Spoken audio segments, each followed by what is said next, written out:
You're listening to Head, a Star Wars podcast. Two fans, two generations, all things Star Wars begins now.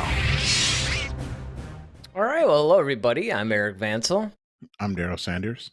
And we're your hosts for this show. And, of course, this is the show where we talk all kinds of Star Wars. We get into all the philosophies of it. And sometimes, actually a lot of times, usually on our Friday show, we cover news. But this was just one of those really big things that dropped last week. We had already locked in a lot of our shows, so we couldn't really go over it. And that is this whole big Vanity Fair issue that basically dropped out of nowhere. I don't know if you guys out there maybe were aware this thing was coming, but I mean, I just remember seeing a couple of things about it, and then all of a sudden, it was just generating all this news that was coming out. And so what I did was I actually went through and kind of highlighted a bunch of things that, you know, I think are probably worth talking about. And of course, I don't know, you might have some of your own stuff, but yeah, man, this thing was really big. I was kind of surprised that they were just this forthcoming, especially considering that Celebration is next week. Yeah, I mean, I think this is kind of like the precursor to it. I think this is kind of like, the how wet your beak with it, and then, next we'll get Celebration where we probably will see a bunch of stuff too. So that's really exciting, and that's something that I'm sure we'll all be looking forward to seeing next week. Yeah, I mean, I didn't really think about it, but you have a point that this could actually, in fact, be a precursor to it to get people really excited and start some buzz, because even though they actually do stream Celebration live a lot of times, and, then, of course, there's a bunch of updates, and, of course, a bunch of YouTube channels like us give updates constantly, by and large, there's still a huge segment of the Star Wars fandom that really isn't going to be, I guess, too aware of it. So this Vanity Fair thing, I think it's going to reach a pretty big audience, and it's going to, I think it's going to inform the casual fan, in other words. Yeah, this whole Vanity Fair thing, first of all, the picture looks really sweet too. It looks like some weird, like, band or something. Yeah, Like some exactly. intergalactic It band does. or something. It's like some intergalactic band photo. In fact, I'm surprised it's not one of those things where, they'll have like those memes that say name this band, and it's like they're showing some, crazy thing or Yeah. something. But Yeah, man. Yeah, this thing though was really packed with a lot of information. Stuff that we've been wanting to really, kind of sink our teeth into, and fortunately we're able to do it today. Um, everything from Andor to Kenobi, which is going to premiere this Friday. We got the yeah, man, Acolyte it's was hard to mentioned. believe. I know. It's like I have to keep reminding Ahsoka. myself, because I keep thinking it's like a week out or something, and it's like, no, this No, is it's like 4 days from now. yeah. And Yep. Celebration hits in 2 days, I think. I think it starts Mhm. Wednesday. Yeah. So, this is definitely cool. Memorial Day, stuff that we can talk about like over the barbecue. Like, hey man, did you get out Kenobi? And, I'm sure there'll be plenty of conversations over the grill and plates of food. Yeah, that and the new Top Gun movie. Of course. Because, that's finally coming Yeah. out this weekend, too. All right, But so by the time I alas. watch this the day before, it's like, yeah, we decided to push it back. You know what? It's like, I mean, the way things are going, I don't know. I don't know. But we can start to roll into some of this stuff. So, the first thing, of course, I got on my list is basically all the Andor updates that we got. And, of course, Andor is one of those things that has really been talked about for quite some time. I remember even as early as when The Mandalorian Season 1 premiered. Everybody talked about The Mandalorian, and that was one of the shows that, even though obviously it still hasn't been released yet, we've been getting steady updates on that show. I mean, there was a point to where it was quiet, for a minute. Like, I remember you had actually on one of our shows said, well, wait a second, I wonder how come we haven't heard anything about Andor? And then you're like, man, I hope it's not canceled. And then all of a sudden a floodgate of updates came out again. Yeah, they do that sometimes. I've noticed where like there's times where we get like a massive amount of information, and then it's silence again, and then Yeah. it's this weird like pump that they have going on where they'll pump out with a bunch of stuff, then they'll let it die, and then come back with something else. But yeah, for Andor, for those of you who may not be aware, is the prequel to it's a prequel story of one of the characters from the movie Rogue One. That came out, what, 2016? I Yes. think. Yeah, it It's was. 2016. Yeah, because Yeah. that was when So, they were still doing that. Okay, every other year we're gonna get the saga film, and then in between it was going to be hmm these standalones until, of course, Solo came out. And they actually addressed this in this issue where they're like, yeah, once Solo kind of bombed or whatever, we decided to just kill the whole standalone thing, which really, I think they actually acted a little too hastily in that. I mean, first of all, yeah, and we did an entire show. If you guys go back and look at our archive, I mean, we went into detail about the reasons why we think that Solo flopped. And keep in mind, by flopped just means it didn't make $1 billion. hmm I mean, it was still right. something like 5 or 600 million or something stupid. I mean, it was for a Star Wars film. It flopped for a Star Wars film, but in no means was it a box office failure. Then again, though, Yeah, I mean, the absolutely. budget was probably a couple hundred million, though. That's the only thing, but still, yeah. Yeah. So, Andor kind of takes place before the events of Rogue One, where we follow the main character Cassian Andor, and we really kind of get into his backstory. He originally was on the side of the Separatists, if you guys remember the Clone Wars, and you get the Separatists battling the Republic, and so he was on the Separatist side originally, but then he kind of defected and came on over to join the rebellion. After he kind of became aware of certain things, he was like, "Yeah, this is where I need to be," and so then now that's how we catch him in Rogue One. So that's kind of like the backdrop of that. Cassian Andor is played by Diego Luna, um, which is, I think this is the first Latino um, um, person as a lead role in a Star Wars film. So that's cool too. So Yep. Yeah, yeah, because the this only is other really one that I can really think of offhand, and again, it's not like it's a Latino character, but Bail Organa, played by Jimmy yeah, Smits. right, But, he wasn't exactly a lead, right? I mean, exactly. Yeah, so Andor is set to come out. And that's been kind of heralded as a spy thriller, and you can kind of get that vibe if you guys have seen Rogue One. If you haven't, definitely check it out on Disney Plus, because of the way Rogue One opens up, it's kind of like this whole espionage type thing going on where he's trying to retrieve this information, and you kind of really get to see the Republic, or not even so much the Republic, but the rebellion at this time, get their hands dirty a little bit. They're yeah, that was they're one of the not the things. clean cut. Exactly. Mhm. That was one of the things that I loved about Rogue One, actually, was that, they didn't actually have that whole squeaky clean rebellion thing going. Yeah, it was more like, okay, we kind of have to do what we got to do, Hmm.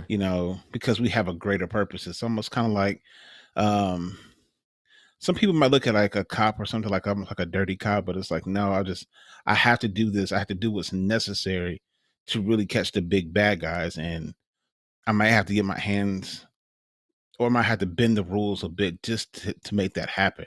Hmm. But I'm really working in the best interest, not for myself or anything like that. So that's Right. kind of the vibe that you get from, Cassian Andor.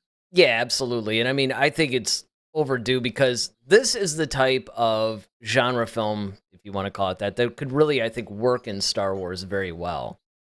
A couple of the things that I think are worth noting here before I get into some of these quotes from Diego Luna himself is that Tony Gilroy, who was the guy that actually punched up Rogue One, because remember, it was actually hmm directed and credited to Gareth Edwards, but Tony Gilroy came in and did a lot of the reshoots. And remember, one of the concerns about Rogue One was that it was in a lot of trouble and it had just massive amounts of reshoots. Now, it should be noted that reshoots in big Hollywood films are actually a really common thing. But Hmm. I think that in Rogue One's case, Gilroy definitely punched up a lot of the scenes and he definitely contributed, I think, what a lot of people love about Rogue One. That's not to minimize Gareth Edwards' contribution at all. I mean, he gave us the film that we love too, but let's not forget that when we all saw the trailer and then we saw the movie, we're going, oh, like 90% of the trailers that we saw weren't even in the film. None of Hmm. those scenes. So, that should be cool. You did mention, of course, that Andor's coming out this summer. It should be out later this summer. And then, of course, The Mandalorian Season 3, which we'll talk about a little bit later in the show, is going to drop late 22, early 23, which is pretty much what you and I thought would happen. I Hmm. mean, that doesn't really surprise you at all, right? No, I mean, especially with everything that's kind of going on, Mm-hmm. um, with all this stuff. Yeah, it doesn't surprise me. And like I said, I think it's as long as they're making sure that it's a good product, I'm totally okay with that. Yeah, and I mean, on one hand, I have to say that I was surprised that they were going to put Andor out this summer, but thinking back, and I'd actually have to watch it too, but if anybody out there is curious, we did do this whole, um, I think it was toward the end of last year, we did this everything coming up in 2022 thing. And we speculated that Andor, being that it was probably, other than Obi-Wan, the most completed show, it was probably going to drop in the summer at some point. And so, Hmm. from that standpoint, I think it's a little bit of a no-brainer. And then, of course, next year we get Ahsoka and The Acolyte probably later next year. But this is what was interesting. Some of these quotes that I lifted basically from this article in Vanity Fair, because again, there's just a ton of information in there. I really suggest you guys go and check it out. And what's cool is you don't have to buy the magazine to check it out. It's Hmm. actually on vanityfair.com or something like that. Their official website, they have the whole cover story, the whole article that you can read for free. It's kind of like a freebie. And I think that they're doing that obviously because, they're like, okay, this one's free, but subscribe to us, that kind of thing.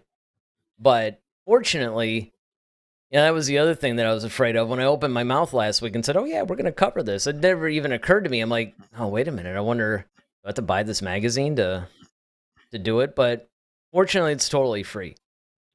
So, a couple of talking points that I have anyway. So, Luna describes Andor as a refugee story, with desperate people fleeing the Empire at the full force of its power. It's the journey of a migrant, he says. That feeling of having to move is behind the story, very profoundly and very strong. That shapes you as a person. It defines you in many ways and what you are willing to do, which I think that information goes along with sort of what you were talking about with the feeling that we got from Rogue One. Yeah, I mean, definitely. I'm curious. The thing that sticks out to me the most about that quote is the full power or the full might of the empire, Yeah. because I'm kind of curious on like. I mean, I can see why they would say that because, of course, the empire, it's in and of itself is like okay, it's pretty much almost solidified. But if we think about like in Rogue One, even in Episode 4, they were still kind of like in Yeah, I position of know. making They everything kind of right. there. They You know what kind I'm saying? of Like, 'cause still had to fake the Senate thing, like kind of pretend that the old republic, well, not the old republic, but the republic was former republic, still, yeah. I mean, it was almost like some And of the remnants of it, right? So instead of the galactic senate, it was the imperial senate. They kept a lot of the branches, and Palpatine was sort of playing along and pretending like he was ruling through that until, like you said, episode 4, when it's like, nope, Senate's been dissolved. We have the Death Star now. We can do what we want. No more playing around. mhm. No more facades. It's just, Right, I'm the yeah, emperor, basically in power. Sorry, that kind of yeah. thing.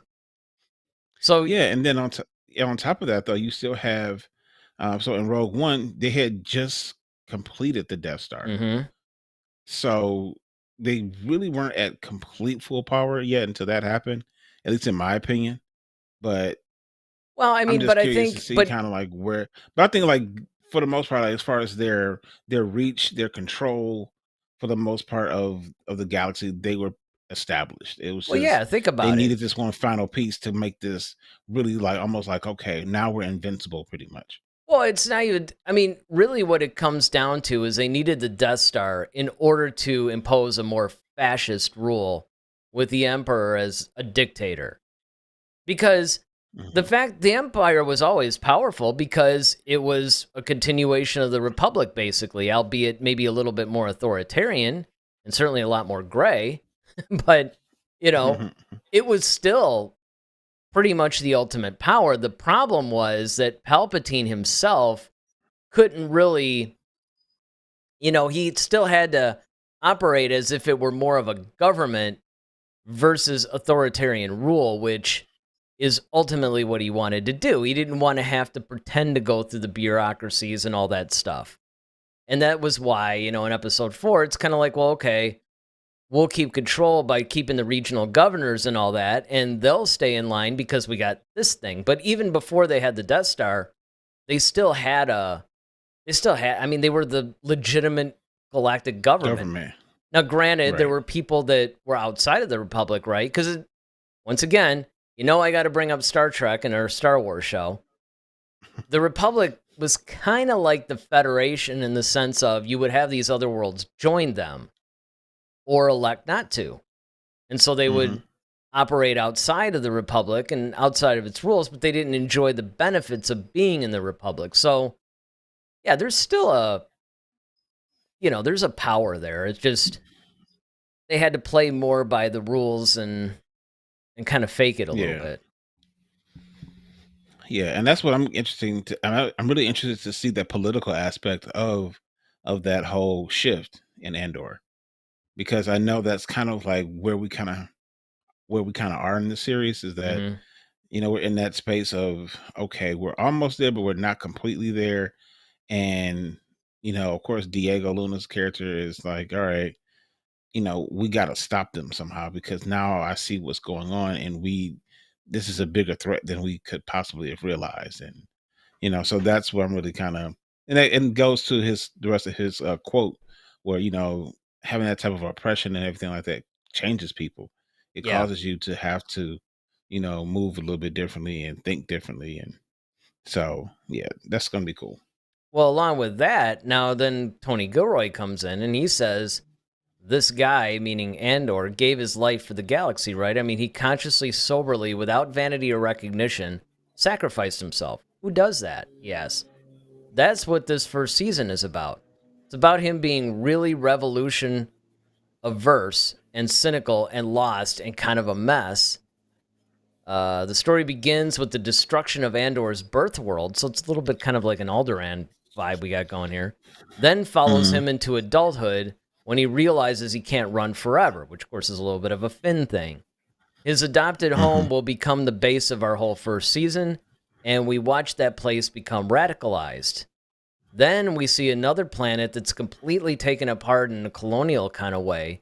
The Empire is expanding rapidly. They're wiping out anybody who's in their way.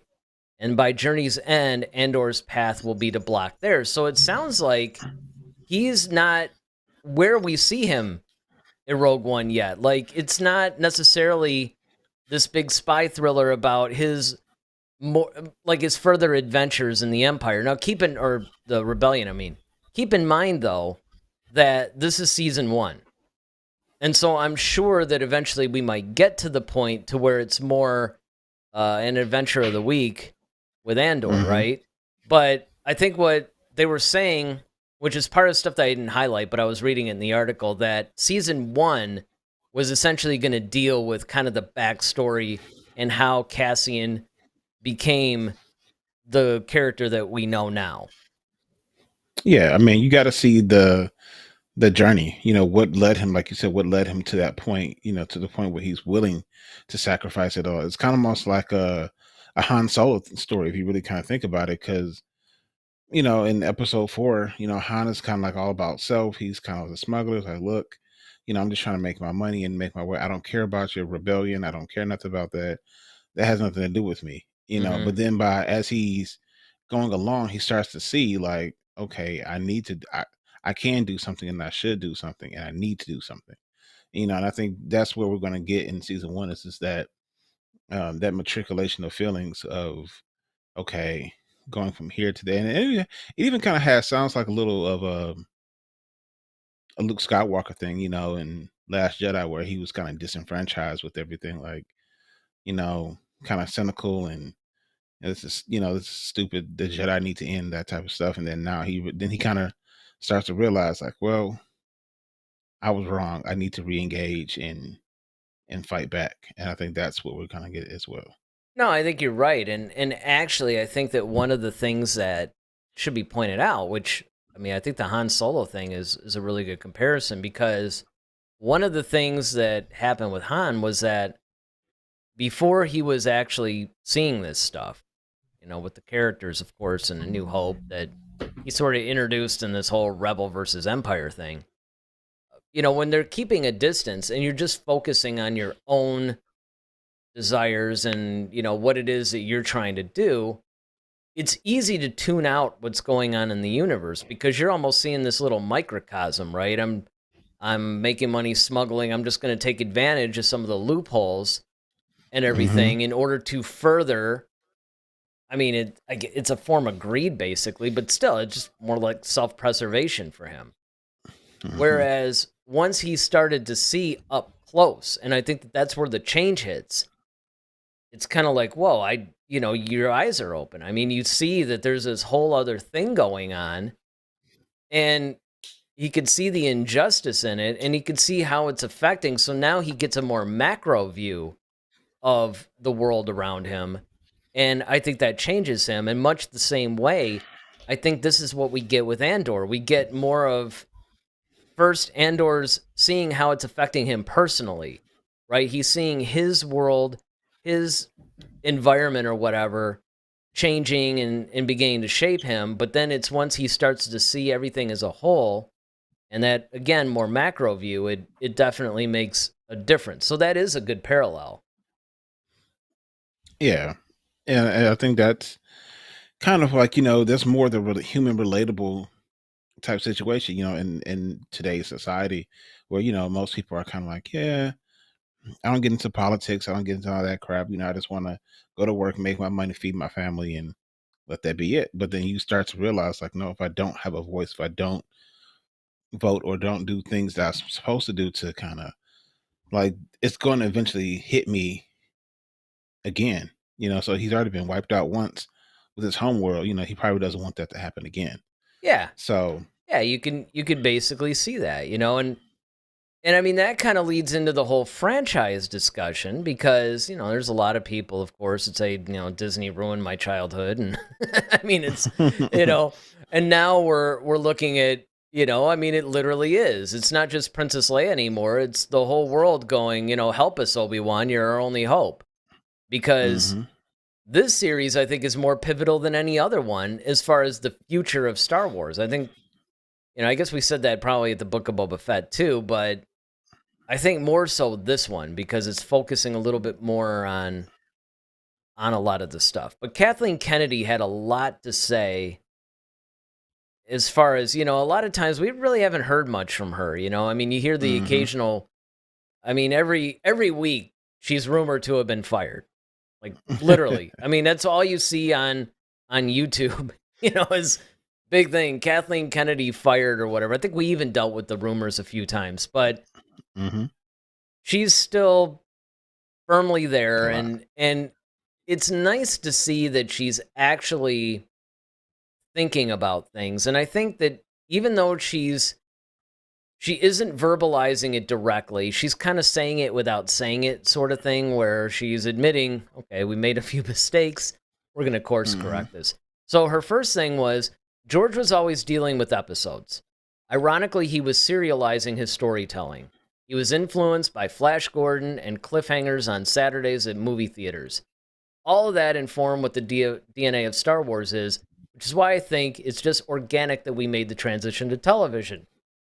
That's a that's a brilliant thing to say, actually, because even though you and I when we've been talking about the television element of Star Wars and the fact that we even have said that we think that the future of Star Wars is on television, never really thought about it in those terms. I never really thought about. No, we lost Daryl. I think he had to mute a little bit, but we'll keep him up there. We'll keep him up there for till he can come back. But one of the things that's interesting about this whole serialization of Star Wars comment is that never really thought about the fact that, yeah, that would really work a lot better on television. And it's a more natural transition, to come on television.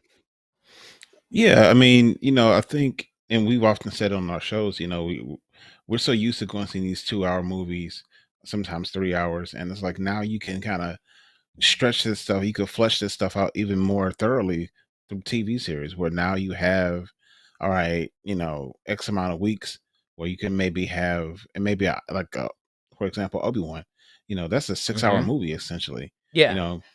So now you can really get into the meat. You don't have to rush through things. You can control the pacing of each episode individually, and then you still can keep true to the DNA of Star Wars. Like she said, the whole cliffhanger thing, because now you're just doing it week to week instead of movie to movie.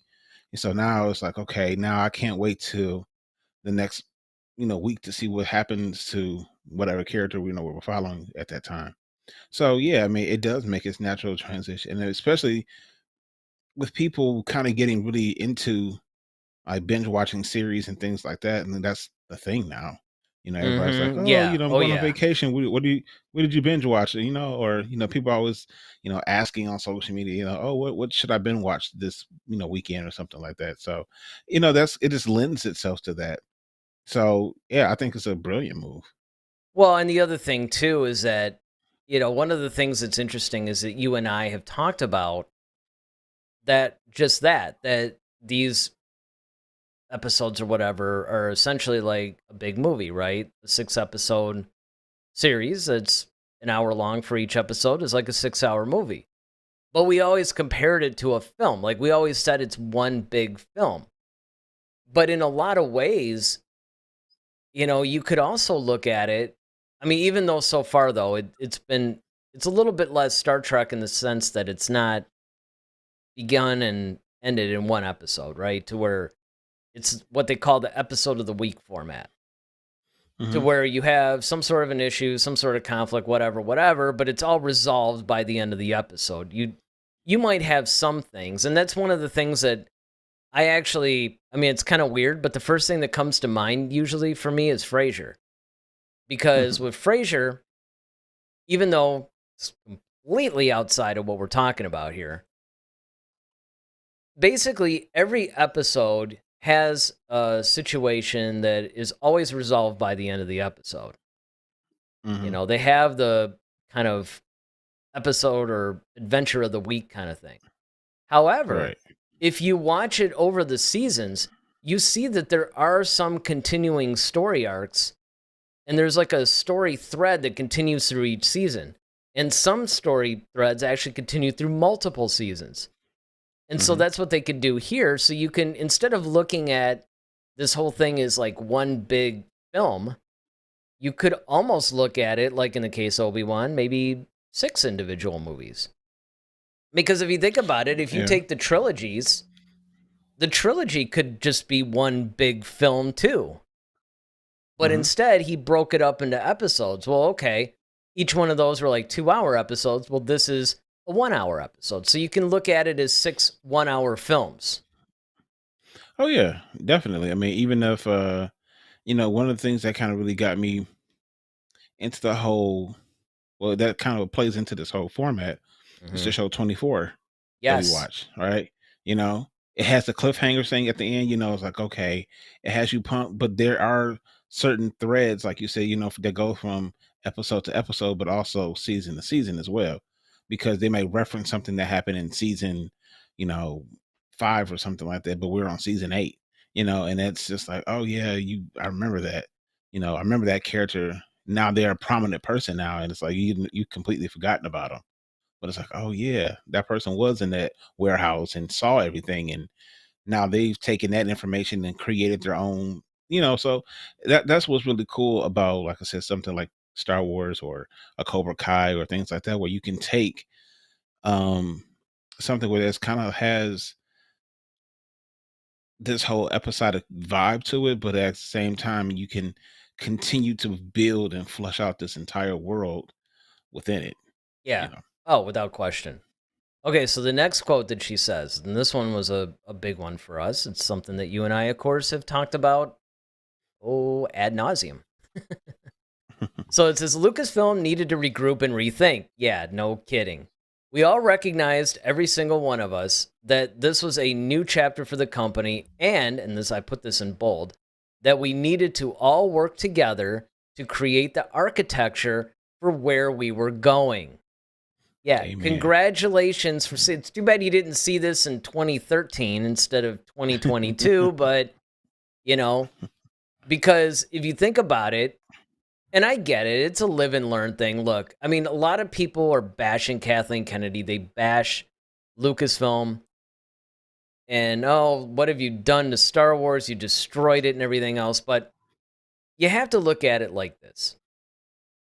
All the criticisms that we did have still stand, right? I still think that Kathleen Kennedy is a much better producer than studio head. I haven't changed my mind about that. In fact, this mistake that she's admitting to is proof of that. However, I will give a slight benefit of the doubt in this one because this franchise came from the mind of one guy. And when you're taking the reins of it, even though you can argue, yes, there's been many authors that have written books that in some cases actually exceeded the films that George made, but you don't have the challenges of making these into movies, and it doesn't fall under the same scrutiny either. So there is that. But I'm really glad to see, that she really understands what went wrong and what they need to do moving forward. And I think that Star Wars is fluid enough, and it's basically what's the word? It's resilient enough that it could actually weather this storm, and I don't think it's permanently destroyed. Yes. I don't want the Emperor's Prize permanently damaged. Yeah, well, and that's the thing. And if they had kept on this path, it could have been. And, a lot of people still, I mean, even my friend Doug, he subscribes to this channel, actually. I mean, sometimes he actually watches, so I never really know when he's on or when he's not. But we had talked about that to where there are differing viewpoints. There's even, like, he'll admit that some of the aspects of the sequel trilogy were good, but whereas I see more of the good in him, much like Luke did with Vader, he still doesn't really think that they were all that great of movies. Now, Filoni chimed in on this one, and he basically says, I remember when I did Clone Wars, George came in and said, well, the Mandalorians are pacifists in this time period. I'm like, oh, well, that's very different than what everybody thinks they were. And, of course, George basically said, and this I have in bold too, because once again, this shows George Lucas's deep understanding of storytelling and why Filoni inherited that, because he was at George's feet when George was teaching him this stuff. When Filoni basically said, well, you're saying the Mandalorians are pacifists during this time period, during the Clone Wars, but nobody's really thinking these guys were ever pacifists. George says, you got to remember that people are never just one thing. Cultures evolve and they change over time. And so we do remember that way back when, of course, they haven't really covered this yet, but like the Mandalorian Wars and stuff like that. And then they kind of went all peaceful and pacifist. And then, of course, the Empire hunted them down, and they've had to be a little bit more warlike again. So it's going to be interesting to see where they take the franchise, where they take a lot of these different things. There's more franchise stuff in this stuff, but of course, we have some Obi-Wan stuff in this article as well. Yeah. So this was actually a big chunk. This is this is a little bit of backstory because I remember you and I had been speculating and we talked about forever because remember they were going to do the Obi-Wan movie and then it was going to be Mhm. a trilogy we had heard at one point. I mean, there was all these different, back and forth rumors and you never really know what's not true anymore. I mean, there's all these rumors that come out and some of them actually prove to be true. So you never really know what's going on. So basically, it's a Lucasfilm intended to make Obi-Wan Kenobi as a movie to be directed by Oscar nominee Stephen Daldry.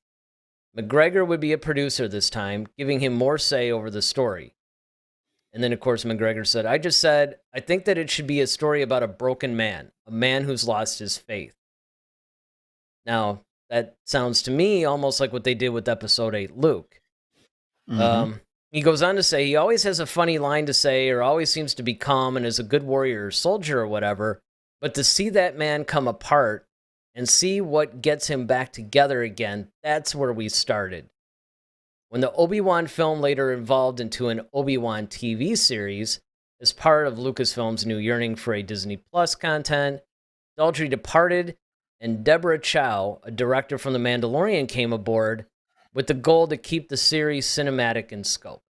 So it is interesting that during the early stages of this thing, you had Daldry coming in, who, of course, he himself is an Oscar nominee, and he was going to do this thing into a movie. And then when it turned into a series, and they got Deborah Chow. So Mhm. I'm curious on what exactly, where does Daldry's influence on the thing end and Chow's begin? You know? Yeah. I think overall, the overall concept of it, is probably still follow because it makes the most sense, honestly. Well, and that's I what mean, McGregor wanted too. yeah, and that exactly. So, unlike Mark Hamill, who didn't want this for Luke Skywalker, you know what I mean? Because see,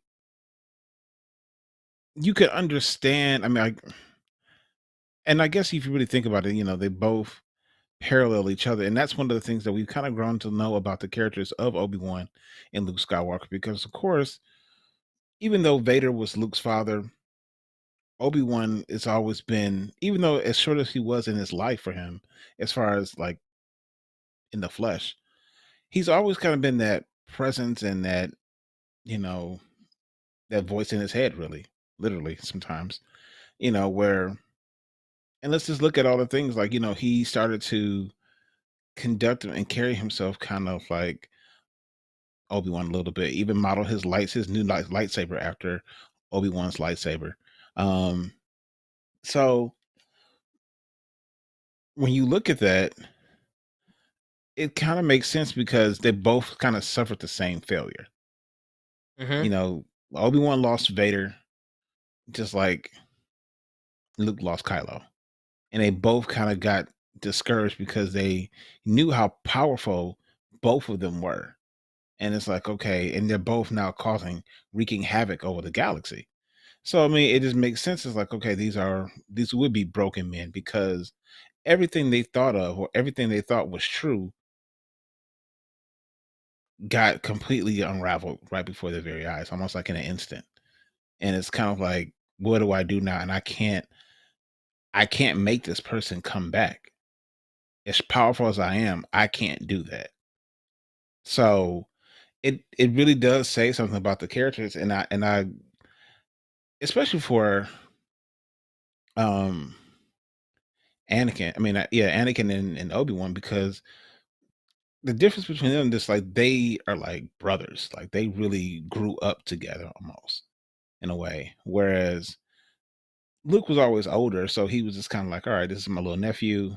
I love him, but he's just so it's a different type of relationship I'll versus, say. yeah. It's a different type of relationship when you have like a brother that you literally depended on. Like this is like literally like my other hand. And now I Well, and don't, I think, you completely walked away from that. So I can see why Obi-Wan would be completely, and quite frankly, he's the son of the force, for Christ's sakes. That's That's a hard thing to lose. Yeah, but I mean, here's the thing, and I think that this is where the differences sort of play in, because this is actually an interesting conversation. This would actually be a good topic for another show, honestly. But whereas I think the differences could be when you're talking about those different relationships, Mm-hmm. I think that part of it is with Luke, why Luke's failure might be a little bit more poignant, is that, yeah, the Obi-Wan part of it is there was this brother, because at first I'm sure that Anakin looked up to him like a father, because, you know, he was like, what, 9 years old or something when Obi-Wan first took him under his wing because Qui-Gon was killed. And then as time went on, they, they developed into that kind of brotherly type of a thing to where they were totally brothers or whatever. And Anakin just sort of went to the dark side. He got disillusioned with the Jedi. And Obi-Wan, it wasn't like he didn't completely understand that. He thought he was wrong, ultimately, kind of like, don't throw the baby out with the bathwater, so to speak. But that's where that came from. It's the heartbreak of losing somebody you love to this thing that you know is really bad. Mm-hmm. And watching it change that person. Whereas with Luke, I think to where it's kind of more of a personal failure, besides the fact that it is an actual blood relative. And it's not just some, distant thing either. It's like Han and Leia's kid that he's responsible for. It's like, yeah, by the way, your beloved son is now evil. You're welcome. But where else it made it, I think, a little bit more melancholy about the whole thing is that if you think about it, Luke felt like he had all the material, right? It wasn't like he was in the middle of, well, maybe not necessarily the prime, but Obi-Wan was certainly around when the Jedi were still full force and still there. Whereas with Luke, it's like he's carrying the whole burden of continuing the Jedi, rebuilding them, bringing them back. And he felt like, I've got all the tools. I got my little Jedi text library here. I was taught by these guys. So when he failed, I think it was a double whammy of, on one hand, first he failed his own family, and then he failed the entire Jedi Order, because here he's supposed to have all this stuff, the whole culmination of all the knowledge, and, he couldn't make it work. So yeah, both of them definitely had some issues. Yeah. I mean, and I think that that's great. I think that they can explore that a little bit more. Now, Hayden Christensen, of course, as we know, is back as Darth Vader, and a lot of people have wondered, well, why, why that decision was made. Because if you think about it, all you really need is some big guy in a suit and James Earl Jones to do the voice, and you got Vader, basically. Bob Junko, there you go.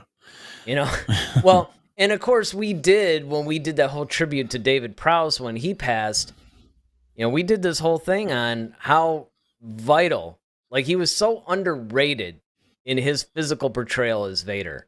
He defined Vader. And even though other people have done the job fine, it's just not the same. And so hopefully Hayden Christensen takes a little bit of lessons from that. But he basically said, and this is interesting, this is some good discussion here, a lot of my conversations with Deborah were about wanting to convey this feeling of strength, but also coupled with imprisonment, which I think is really cool. He goes on to say there is this power and vulnerability, and I think that that's an interesting space to explore. And of course, a lot of that goes along with what they've been saying, where I think we'd already said that we'd read somewhere that, Vader's not quite the Vader that we know in Episode 4 yet. He's still, or even Rogue One, he's still kind of struggling a little and finding his full Vaderness. Well, yeah, I mean, and that's one of the things that I often loved about the comics, is because you see that, like, for example, when we watch Return of the Jedi, you always hear Luke say, I could feel the good in you, the conflict, and this is like, well, where are you getting this from? Because we didn't see it. Like, Return of the Jedi, like at no point in Return of the Jedi did you see Vader become like merciful or anything. Like he's Right. still, choking people. You know what I mean? It's like, Exactly. It's kind of like, well, it kind of looks like he's conflicted there. It's like, no, not yeah, really. yeah, exactly. It's like at no point does he seem like, well, I do feel a little bad about this. Like, no, he's still Vader. So it's like, Right. where are you getting this from, Luke? I mean, of course you have to just trust in the Force, literally, but see, in the comics though, you really get to see like, okay, the duality that's what's in him within him, because you see him have those reflective moments of him trying to find stuff for Padme, and you see him kind of like in pain and agony and just from everything, just because okay, he realized he was duped. He's in pain now because half his body's gone, and he's sitting in this iron lung. The suit is uncomfortable. um at the same time, he's still required to go out there and do this job. And he lost the love of his life, his kids. I mean, he's suffered so much loss. And I think that's where the vulnerability comes in, is that, but that's also that anger, that hurt, that fear, that is the same thing though that feels that dark side in him. And that's the thing. It's like you can't get away from it. And I can see why it has such a hold on him, because until he can let that pain go, he could never get back. And I think once he realized that Luke was around, like Luke actually survived, I think that's what made him go, like, that gave him that little bit of hope. And that's where the whole A New Hope thing kind of comes back in full circle, if you really think about it, because that was hope for Vader. Once he realized that Luke was alive, and oh, I do have a piece of me still out here that I can maybe. Of course, the Emperor wants to snatch that too, but Vader's like, no, I want that for myself. So I can see why it's like, okay, in this juncture of the story, it's like, okay, he has all these feelings, and I just wonder how he's going to react when he finally comes face to face with Obi-Wan again. Yeah, well, and that's the thing too. I mean, when you bring up the comics, that's a really good point, because that's really where we see a lot of the things that, quite frankly, and I'm sure a lot of other people have been wondering is, okay, between episode 3 and episode 4, how's Vader dealing with all that? Because he had this Hmm. intense love for Padme. I mean, the first time he gets up as Vader, he does that whole Frankenstein, no, and all this stuff. And, Hmm. obviously, it was kind of weird to see Vader getting all emotional, like Vader in the suit getting all emotional. I mean, we're Hmm. used to Anakin being kind of whiny, but, that was a little odd. And you do have to wonder, okay, how's he processing this? And we get a lot of that in the comics. And what's really cool is, I think, honestly, I'm hoping that Obi-Wan continues this so we can actually see it in some form of live action. But I really love the emotion that's conveyed in the comics, because you see the merciless stuff that Vader does, but then you also see that conflicted feeling and some of his Hmm. actions and all that stuff too. So, that's really good.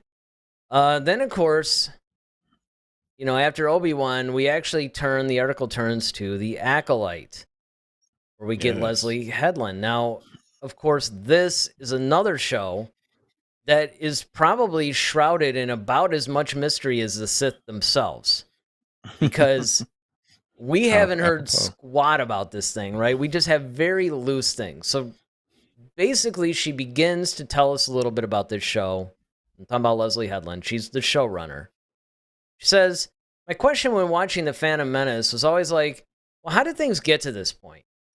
How did we get to a point where a Sith Lord can infiltrate the Senate and none of the Jedi pick up on it? We were all wondering that. Like, Hmm. what went wrong? What are the scenarios that led to this moment? And so now we get a little bit more of a thing here. She says, the Acolyte is a mystery thriller set a prosperous and seemingly peaceful era when the galaxy is still sleek and glistening. We actually use the term the Renaissance, or the Age of Enlightenment. Jedis were not always ascetic monk-like figures living selflessly and bravely. The Jedi uniforms are golden white, and it's almost like they would never get dirty. They would never be out and about. The idea is that they could have these types of uniforms because that's how little they're getting into skirmishes. So that's pretty interesting, actually, because obviously this thing has been known to be set toward the tail end of the High Republic. Now, I'm guessing that this is the part of the High Republic where nothing's going on, because if you actually start reading all the High Republic books and comics, there's a lot going on. The Jedi have some problems. You know, they got the Drangir they got to fight. They got the Nile they got to fight. They got each other that they're kind of fighting at times, you know. I mean, everything's a mess. So, I don't know. But I mean, again, I do think that this actually sets up a really cool show once again, because what I love about these showrunners is they're asking the same questions that the rest of us fans have been asking for a while. You know, it's almost like it's refreshing when people who are in control of a particular Star Wars show actually understand Star Wars, because that's a problem that current Star Trek has. Now, the new show, Strange New Worlds, has gone back to a more episodic format, kind of like the original series. And it's a pretty good show. However, much of the Star Trek stuff has sort of lost its way because, once again, it's almost like everybody's asking the question, have these guys even seen an episode of Star Trek at all? And that was what I was afraid might start to happen with Star Wars, is the fact that, on one hand, it's probably good if you get an outside perspective for Star Wars, but on the other hand, it's so much better when people are in tune. Now, just because you're a fan of Star Wars doesn't automatically mean you're going to make good Star Wars content. True. But it does help. I mean, you know, it's kind of like, I mean, if you've been a fan for like 20, 30 years or whatever it is, okay, you're not like Filoni where you're sitting at the feet of Lucas getting all these nuggets of wisdom. But I mean, at least you're seeing this stuff and you're kind of into it, you know? I mean, yeah, that's the difference too. Like, what I'm seeing too is that not only are there like showrunners in the sense of directing, but a lot of times they're the writers of the show too. Yes. And so that's a big thing, because as you aforementioned earlier, that this all came out of the mind of George Lucas. So you're trying to basically interpret what he would want, or be as close as you possibly can to what he would have done, basically. And sometimes you don't know, maybe you don't know how close or far away you are from that mark. And that's a kind of a hard responsibility too, to be the writer and the director, because when you're just a director, you can just take what's written, and you just, okay, you have an understanding of it, and then you just place the people where you need and get the best performance out of the actors. Whereas when you're writing it, like, you have to make it make sense now as well. Like, you have to make the whole story make sense, and then on top of that, make sure everybody delivers it the way that you wrote it. You know what I mean? And well, here's the other problem, though. I could see that could be very daunting. Sure, because to add to that, not only everything that you just said, but you also have to make it make sense with what everybody else is writing in the franchise. Yeah. You know, true. it's not so. It really is a daunting task. All right, well, now we move to this mystery show. There's a mystery show. Once again, first anybody's hearing about it. And it's really intriguing to me. In fact, I might say that this might pull ahead for me of the new one. It says the show takes place during the post-Return of the Jedi reconstruction that follows the fall of the Empire. Same as The Mandalorian, but its plot remains a secret. It's created and executive produced by director John Watts and Chris Ford, who made Spider-Man Homecoming for Marvel. Casting notice has been called for 4 children, around 11 to 12 years old. Inside Lucasfilm, the show is being described as a galactic version of the classic Amblin coming-of-age adventure films of the 1980s. So that'd probably be like your Goonies and, I don't know. The Sandlot or something. maybe even Stand By Me. That kind of thing, right? Which, that could be cool. Because I like those movies a lot. And you could even lump, honestly, Stranger Things into that. Because that's kind of the same thing. It's a coming of age story. Of course, it's set in the middle of all this supernatural stuff. But once again, this is something that you and I have talked about, where why not take different genres or different types of films, just drop them in the Star Wars universe? Just why not, right? Why not have a situation to where you could just say, hey, let's have something. Let's have a film noir, like a detective, hard-boiled detective story.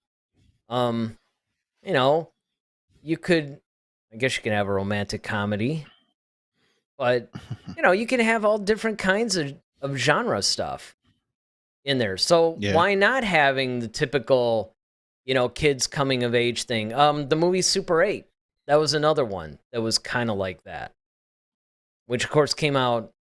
Well, it's been a while now. I think that thing came out in like 2012 or something, somewhere in that era. So here's the thing. Kathleen Kennedy, and I put this in bold, had a wonderful quote in this article that I absolutely love. And she says, "We have a roadmap." I mean, if that's all I had read, if there's one thing that I would love to take away from this thing, that's it. Because to me, you could trace every problem with the Disney era Star Wars back to the fact that they did not seem to have a roadmap. And in fact, they have admitted as much. I mean, it didn't really take a film snob genius to, pretty much get in there and figure this out, right? I mean, Right. first of all, J.J. Abrams wasn't even supposed to do episode 9, and then he ended up having to do it, and then he changed everything. And then, of course, when he basically came on board to do The Force Awakens, they admitted, we're just going to leave it to Rian Johnson to figure out where to go next. And I'm thinking, wait a minute, that was our first little warning shot out the bounce, so to speak, because I'm like, well, wait a second, you mean you guys don't already have the whole story mapped out? And it became like choose your own adventure. So somebody asks, is it true that Marvel Studios president Kevin Feige will produce a Star Wars film? She says, I would love to see what movie he might come up with, but right now, no, there isn't anything specifically. Now, here's the other big thing that dropped from this. And the trilogy from Last Jedi's Rian Johnson that was announced 5 years ago, backburned. Rian has been unbelievably busy with Knives Out and the deal that he made at Netflix for multiple movies. So she goes on to say, I hesitate to use the word trilogies anymore because Star Wars is much more about persistent storytelling. Now she just needs to recruit feature filmmakers. It amounted to this moment of realization. I do think a little bit of fun has gone out of making these gigantic movies. The business, the stakes, everything that's been infused in the last 10 years or so. There's a kind of spontaneity and good time that we have to be careful to preserve. I keep holding on to it better be fun. And so that's the right attitude, I think. I mean, I was really happy to read a bunch of this stuff. Yeah, I think with Kathleen Kennedy, I mean that was our big thing. We just wanted her to get it. Yeah. And if you're gonna be there in the seat, you gotta get it. You know what I mean? It's just you it has to happen. gotta get it. I mean, it's because if you can't, then you gotta go. Because I mean, you got something that's really great, things that's that can continue to grow, and you can tell multiple and wonderful stories out of. And we've seen it, happen with Filoni and Favreau. They've proven that okay, it doesn't have to be Lucas, you know, for it to be good because The Mandalorian was good, Book of Boba Fett has been good, and we're going to see more, even The Bad Batch, so we've seen things that have come out, and we want more of it, but it just has to be good. And like she said, it has to be fun, but it has to make sense though, at least to a Well, suitable point. here's my I'll put it that problem. way. Here's my whole problem with what she said. Now, I'm hoping that that attitude is what really drives her now, because my whole thought when I first read that is like, you're saying this, but how much fun is it if you're threatened to be fired every 5 minutes? It's like, yeah, we're having a Well, great time. sometimes you got to thrive under pressure, and sometimes that is the fun part for them. Well, I mean, It kind of yes, but reinvigorates people when you're. no, and I get that. But I mean, I think that what this means is that there's a whole shift in her attitude, because she alluded to the fact of, when there's all these high stakes and deadlines and big budgets and all that, it's easy to forget to have fun because of everything that's riding on this. But Mhm. in a way, I think that some of the failures and the fan toxicity and all that stuff is showing her, like, look, just have fun and take chances. I think part of the reason why the whole trilogy suffered, I'm talking about the sequel trilogy now, is because they overthought it. They overthought it when they shouldn't have, and they didn't go far enough thinking about it, i.e., having a plan when they should have. And I think that Mhm. combination was deadly. Oh yeah, absolutely. And that's one thing about George Lucas. I mean, you got to think about, like, you have to kind of go back to the whole mentality, and that's what we're saying. Like, you got to go back to the not necessarily the source in the sense of getting all your stories from George, but the spirit of it all. That's why we talked about this, multiple times about when we watched the gallery on Disney Plus, and they just listen to Filoni talk about what Star Wars actually is. It's like, yeah, it's got TIE fighters, it's got space battles and lightsaber duels and the Force, but that's just the dressing. That's the pretty stuff that you hang on the Christmas tree. But the essence of it, what is it really? Mm-hmm. And once you understand that, when you have a deep understanding of what the essence of it is, and you gotta look at it, George Lucas, he didn't even expect Star Wars to do anything. He wasn't setting out to make some hit movie. He just wanted to make something fun that, you know, he's like, all right, let's throw a couple of droids in here. It's a fantasy thing. It's made Well, for kids. and the You know what I'm funny saying? thing Like, it's about it, the yeah. whole design of it is by design, it wasn't meant to be taken so seriously. Well, that's it. But It we as wasn't fans right. have done it though. Exactly. It was meant to be that fun kind of Flash Gordon serialized Saturday afternoon, thing. And I mean, what was even funny when you say you didn't even expect it to do anything, it's like, you have to remember the whole reason why you started with 4, besides the fact that he felt technologically at that time it was probably the easiest to pull off, is that it was the only one that actually had a definitive beginning and end. Hmm. And he didn't think he was going to get a chance to even make the next one. So he was like, well, I better wrap this up, because his whole attitude is, if it flops, if it's one and done, then nobody has to know I ever plan to make more of it. You can look at that as a finished film Yep. Product. standalone. A Hmm. New Hope could have actually been a standalone film. I mean, if it hadn't been part of this whole saga, but the fact that it was a runaway success proved that. And that was one of the things that's interesting too about another comment that I didn't actually make a note on, but I made a mental note. It was another big thing that, of course, a lot of people have been reporting that Kennedy has been saying from this article, is that she's saying they have to move away from the Skywalker saga.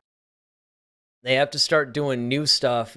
If Star Wars has any hope of surviving or whatever, it's got to start moving away from the Skywalker saga and its more or less core characters. Hmm. And of course, they could do that. I mean, we did another show. It's funny because if I were going to put a link to every show that I mention in here, it'd be like ridiculous. But if you go back, we actually had a show called The Future of Star Wars is Thrawn. Hmm. And Thrawn technically is not part of the Skywalker saga, although he kind of is, because when Zahn wrote it, it was sort of his version of episode 7, 8, and 9. So he does fall within that definition. But he kind of has one foot in the Skywalker saga and one foot in his own thing, because this whole series of books, there's like 3 of them now, that take place in the whole Chiss world and all that stuff, had nothing to do with the Skywalker saga at all. So it does show you that, yes, it can do that. The High Republic, it's pretty popular. More proof that, look, we can move past the Skywalkers. It's cool. So hopefully, everything that we learned in this whole article, I think Lucasfilm is going to take Star Wars in a good direction. I hope I don't have to come back on here and go, yeah, you remember when I said that last year? Well, here we are, I hope I can remind everybody about this show, and say, hey, everything in Star Wars is fantastic. And in fact, we first mentioned it on a show about a year ago, that kind of thing. Mm-hmm. Because they actually were saying that the first Star Wars film that's coming out is not going to be Rogue Squadron. It's going to be probably the Taika Waititi movie. So, there's, like I said, these were some of the highlights that we found in this article. But trust me, if we were to try to cover everything, every little bombshell, every little news piece, I mean, we'd be here for 2 or 3 hours.